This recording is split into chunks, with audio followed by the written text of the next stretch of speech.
if the Chinese were as stupid and as incompetent as you describe them to be, don't worry about them. Professor, you said a lot of wonderful things about China, and surely they're doing a lot of things right. But how do you reconcile the fact that to make it work for China, it seems to be based on a high level of repression, environmental destruction, censorship, a certain ideological stubbornness?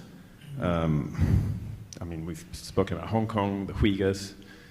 How do you reconcile that, and why do you think that's? I mean, do you think that's tolerable? Thank you. I'm really glad you asked that question, because your question captured very well the Anglo-Saxon media's perception of China. And I would suggest to you very bluntly that it's a distorted perspective of reality. Let's take the first word you use, repression. If the Communist Party of China only relied on repression to stay in power, it would not create the most dynamic economy in the world, right? It is by far the most dynamic economy in the world. It has delivered the fastest growing economy for 30 years. And it has done this by educating the Chinese people to a level and extent that the Chinese people have never been educated ever before. And you say it's repression. You obviously are taking the old Cold War mindset.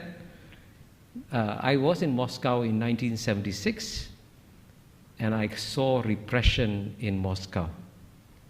And when I was in Moscow, the Soviet citizens were not allowed to travel outside the Soviet Union. That's repression. In the year 2019, 139 million Chinese left China freely. Guess what? Zero defectors. 139 million Chinese, right? That's twice the population of the UK. Went back to China. So all your description, when you say environmental degradation, China's climate change policies are far more responsible than those of the United States, which has not once, but twice withdrawn from global environmental protocols. Kyoto Protocol, the Bush administration left 8 years. Paris Accords, Trump administration left 4 years. And you know what?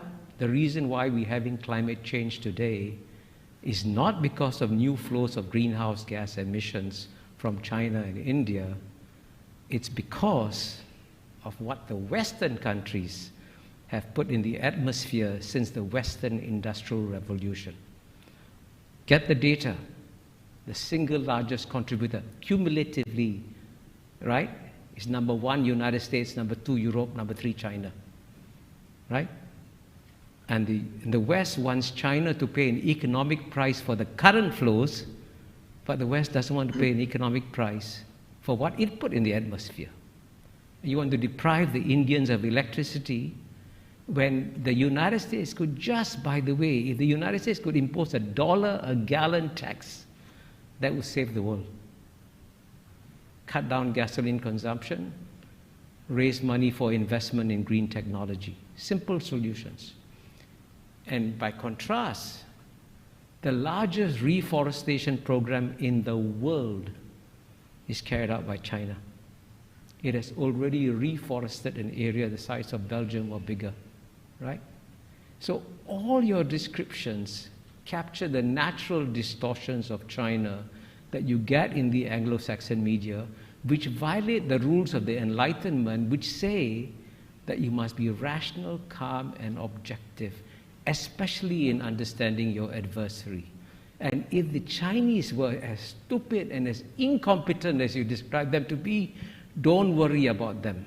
But I can assure you, you are now dealing with a far more intelligent and rational actor that doesn't fit any of the Anglo-Saxon categories that you applied to them. Please forgive my bluntness.